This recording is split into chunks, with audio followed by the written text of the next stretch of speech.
नमस्कार शेतकरी बंधूंनो, मी सागर Rathod farming life या यूट्यूब चॅनलमध्ये आपल्या सगळ्यांचे सहर्ष स्वागत करतो।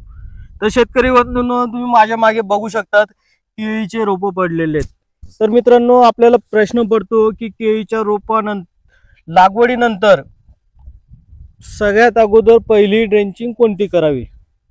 तर मित्रांनो, सगळ्यात अगोदर बघा, सुरुवातीला केळीमध्ये आपल्याला एक कीड आणि एक रोग हे दोन आजार हे त्रासदायक असतात। तर त्यासाठी मित्रांनो, सुरुवातीला केळी लागवड आपण रोप लागवड झाल्यानंतर रोपाला सेट व्हायला जवळपास 5 ते 6 दिवस लागतात। तर त्या 5 ते 6 दिवसानंतर आपल्याला एक हुमणी अळीचा प्रादुर्भाव आढळतो, त्यानंतर केळी मर रोगाचा प्रादुर्भाव आढळतो। तर त्यासाठी मित्रांनो, आपल्याला कोणतं औषध घेतलं पाहिजे तेच आपण या व्हिडिओमध्ये बघणार आहोत। तर मित्रांनो, आपण घरडा या कंपनीचं पोलीस किंवा कोणत्याही कंपनीचं इमेडा आणि फिप्रोनिल 40-40% वाला आपण प्रति टाकीला 100 ग्रॅम प्रमाणे 200 लिटरला 100 ग्रॅम प्रमाणे घेऊ शकतो। त्यानंतर डेंटान्सू येतं सुमिटोमो या कंपनीचं, तेही आपण घेऊ शकतो।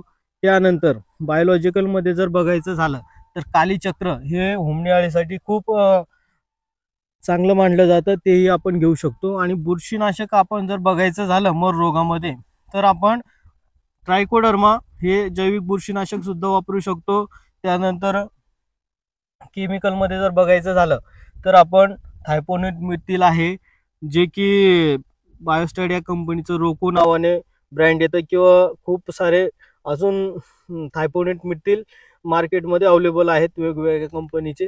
त्यानंतर आपण जे दुसरं बुरशीनाशक घेऊ शकतो त्यामध्ये सोपं आणि चांगल्या किमतीत उपलब्ध होणारा ते म्हणजे कॉपर ऑक्झीक्लोराइड COC, ही आपण 500 ग्रॅम प्रति 200 लिटर प्रमाणे घेऊ शकतो। आणि त्यासोबत आपल्याला क्लोरोपायरिफॉस 20% वाला हे 500 ग्रॅम आपण 200 लिटरच्या टाकीला घेऊन ड्रेंचिंग करू शकतो। प्रत्येक खोडाला किंवा प्रत्येक रोपाला 100-100 ml किंवा 200-200 ml हे पाणी आपण मिश्रण केलेलं दिलं गेलं पाहिजे।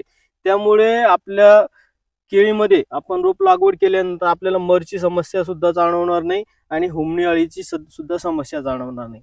तर शेतकरी बंधूंनो, अशाच प्रकारे नवनवीन माहितीसाठी फार्मिंग लाईफ सागर राठोड या यूट्यूब चॅनलला सबस्क्राईब करा, व्हिडिओला लाईक करा आणि आपल्या शेतकरी बंधूंपर्यंत पाठवा। धन्यवाद।